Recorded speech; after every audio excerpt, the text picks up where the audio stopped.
অতএব সামান্য কারণে চেয়ারে বসে নামাজ আদায় করা থেকে বিরত থাকা অবশ্য কর্তব্য। পরবর্তী প্রশ্ন এক ভাই জানতে চেয়েছেন যে মসজিদে চেয়ারে বসে নামাজ আদায় করা জায়েজ আছে কিনা। আমাদের ছোট্ট একটি মসজিদে 22টি চেয়ার থাকে, এগুলো আবার প্রথম সারিতে।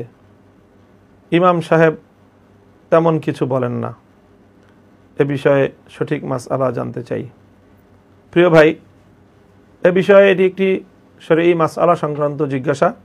শরীয়ত সম্মত উজর না থাকলে চেয়ারে বসে নামাজ আদায় করা জায়েজ নয়। এটি হলো ফরজ নামাজের ক্ষেত্রে।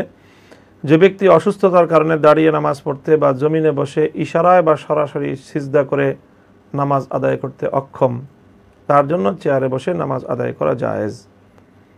যে ব্যক্তি অসুস্থতার কারণে দাঁড়িয়ে নামাজ পড়তে পারে না, এমনকি জমিনে মাটিতে বসে ইশারায় অথবা সরাসরি সিজদা করে নামাজ আদায় করতে পারে না, কেবলমাত্র তার জন্যই চেয়ারে বসে নামাজ আদায় করা জায়েজ আছে। এমনিভাবে যে ব্যক্তি দাঁড়াতে সক্ষম নয় কিন্তু স্বাভাবিকভাবে রুকু সিজদা করতে সক্ষম, তার জন্যও শুধুমাত্র কেরাতের সময়টুকু চেয়ারে বসে নামাজ আদায় করা জায়েজ আছে এবং রুকু এবং সিজদা যথাযথভাবে তাকে করতে হবে। উল্লেখ্য, দাঁড়িয়েও সিজদার সাথে নামাজ আদায় করলে অসহনীয় কষ্ট হওয়ার বা রোগ বৃদ্ধি পাওয়ার বা আরোগ্য লাভে বিলম্ব হওয়ার আশঙ্কা থাকলে তো চেয়ারে বসে নামাজ আদায়ের বৈধতা ওজর হিসাবে গণ্য হবে। কোনো ব্যক্তি লাঠি ইত্যাদি বা অন্য কারো সাহায্যে দাঁড়াতে সক্ষম হলেও সে দাঁড়িয়ে নামাজ আদায় করতে সক্ষম বলে বিবেচিত হবে। অতএব সামান্য কারণে চেয়ারে বসে নামাজ আদায় করা থেকে বিরত থাকা অবশ্য কর্তব্য।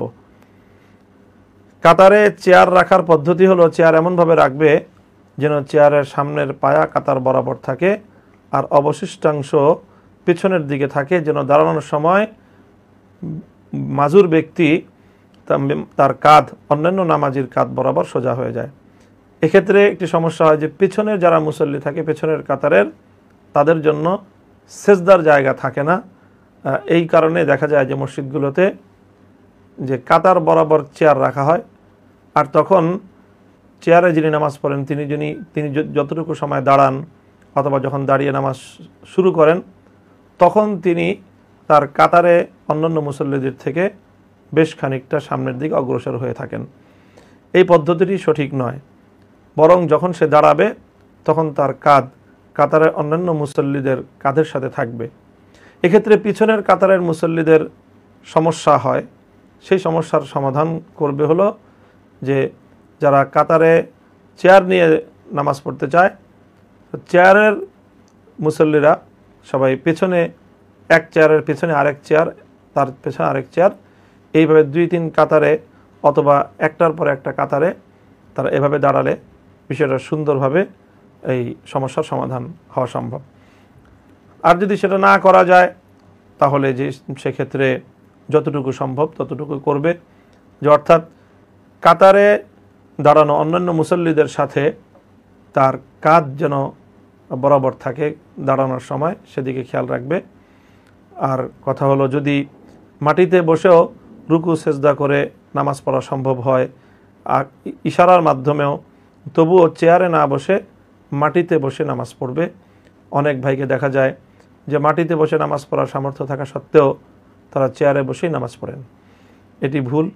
এই পদ্ধতি পরিহার করে হয় দাঁড়ানো সম্ভব না হলে মাটিতে বসে চেষ্টা করবে। মাটিতে বসেও যদি নামাজ পড়া সম্ভব না হয় সেই ক্ষেত্রে চেয়ারে বসে নামাজ পড়বে। যদি রুকু সেজদা সরাসরি করা সম্ভব হয় সেই ক্ষেত্রে শুধু চেয়ারে বসবে, রুকুর সময় উঠে দাঁড়িয়ে রুকু করবে, সেজদা করবে, আবার সেজদা থেকে উঠার পর দাঁড়াতে সমস্যা হলে তখন শুধু চেয়ারে বসবে। যাদের পক্ষে রুকু সেজদা করা সম্ভব তাদের পূর্ণ নামাজ এভাবে চেয়ারে বসে আদায় করা শুদ্ধ হবে না।